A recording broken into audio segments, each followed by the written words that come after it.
Have you ever wondered what it would actually take to perceive something completely hidden from your normal everyday senses? And I don't mean through magic or some wild imagination, but through a highly regimented, structured procedure that was literally developed by the highest levels of government. Well, welcome to the fascinating world of controlled remote viewing. In this explainer, we're cracking open a declassified playbook that's going to train you on how to see way beyond the ordinary, using absolutely nothing but a blank piece of paper, a pen, and your own mind. Let's dive in. Here's a quick roadmap of what we're covering in this explainer. First, we'll look at the Stargate legacy. Then, impressions versus interpretations. 3. Step-by-step remote viewing. 4. Testing with modern apps. And finally, number 5, the ultimate purpose. Section 1. The Stargate Legacy. So let's start with a really fast-paced look at exactly where this method comes from, because the history is just wild.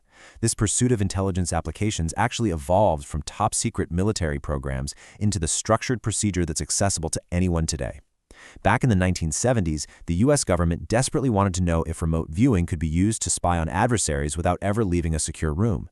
They ran operations under these incredible code names like Scaninate, Grillflame, Centerlane, Sunstreak, and eventually Stargate. Fast forward to 1995, and the program gets handed over to the CIA. They had the American Institutes for Research review the whole thing, and the ultimate conclusion was that the data just wasn't dependable enough for actionable, life-or-death military intelligence. So the CIA ended it and declassified it.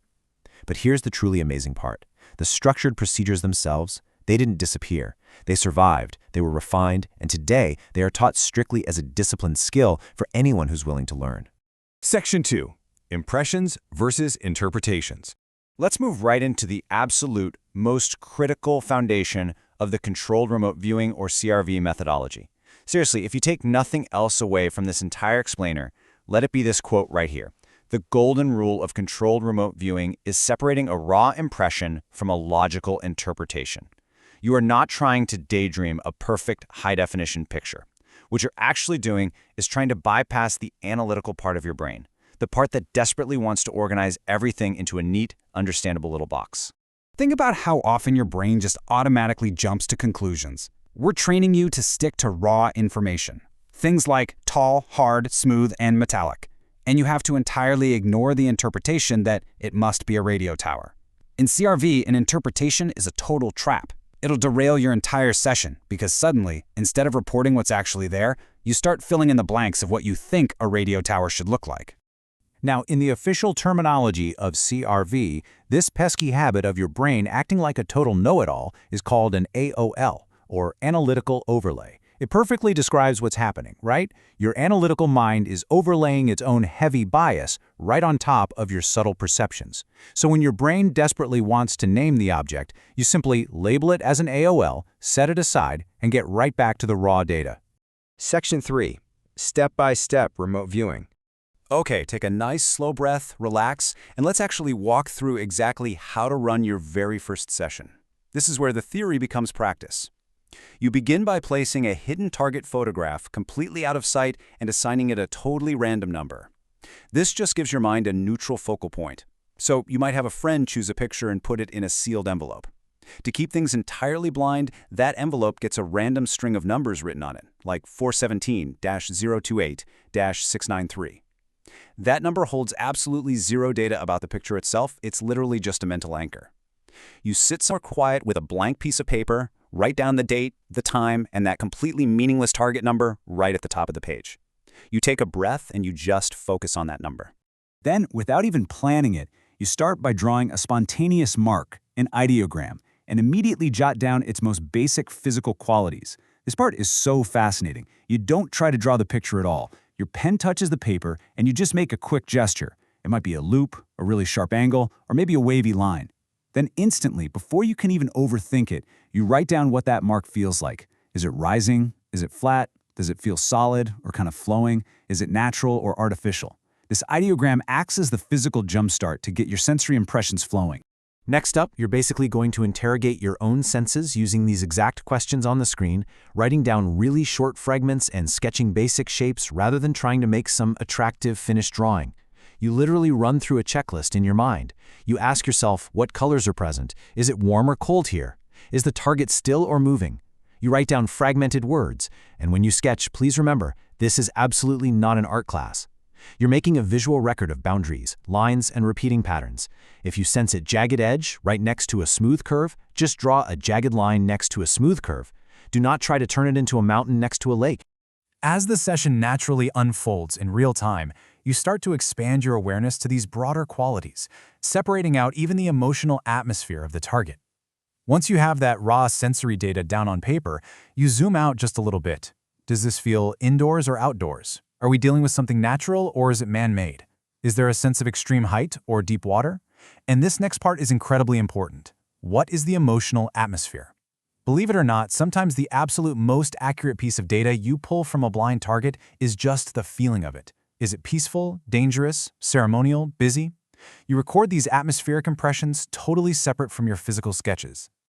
Now, the moment your brain inevitably shouts, "Oh, it's a bridge," what do? You write down AOL bridge, purge it completely from your mind, and return to describing pure qualities without trying to prove your guess. This is the ultimate discipline of controlled remote viewing right here in action. You will inevitably get an image popping into your head. If you just ignore it, it's going to sit there and contaminate your data. So you acknowledge it. You literally write AOL bridge on the paper. Tell your brain, "Hey, thank you for the guess," and immediately go back to asking yourself about textures, temperatures, and dimensions. Never, ever try to bend your raw data to prove your AOL is right. Only when these impressions start feeling really forced do you actually write end. Look at the hidden photograph and search for correspondences in shape, texture, and atmosphere. You'll definitely know it's time to stop when you feel like you're squeezing a dry sponge, or when you notice your analytical mind is totally taking over the driver's seat. You formally write end and jot down the time. You do a really quick summary of the strongest features you found. And then finally, the big reveal. You open the envelope. And keep in mind, what you're looking for isn't necessarily a perfect photographic match, but strong correspondences. Did you draw a massive arch and write cold, metallic, windy, and then the picture turns out to be the Eiffel Tower? That is a phenomenal success in CRV. Section 4. Testing with modern apps. Technology has actually made practicing this methodology incredibly accessible, using tools you probably have right in your pocket. Apps like Signal Catcher perfectly gamify the core Stargate loop. You get a completely blind location ID, you record your entire process of impressions and those ugly functional sketches, and then you have to choose between two wildly different photos. You literally have to decide which one best matches the weird, fragmented data you just collected. After you choose, it gives you immediate feedback on whether it was a hit or a miss. Blind target, impression, sketch, decision feedback. It is just the perfect training loop. Section 5. The ultimate purpose. As we wrap up this training manual, we really need to look at why keeping a precise record is absolutely vital for your development. Over time, maintaining an unaltered, dated record of every single session creates a personal log that reveals exactly which types of impressions you notice most easily. You've got to keep every single page, the hits and the misses alike. You date them, you include the target image with the notes, and rule number 1, you never ever change your notes after you see the picture. If you drew a square and the target was a circle, leave it. Because what happens over months of keeping this record is you start to learn your own unique sensory language. You might discover you're incredibly accurate at sensing water and temperatures, but frankly terrible at sensing colors. Your record literally becomes a map of your own perception.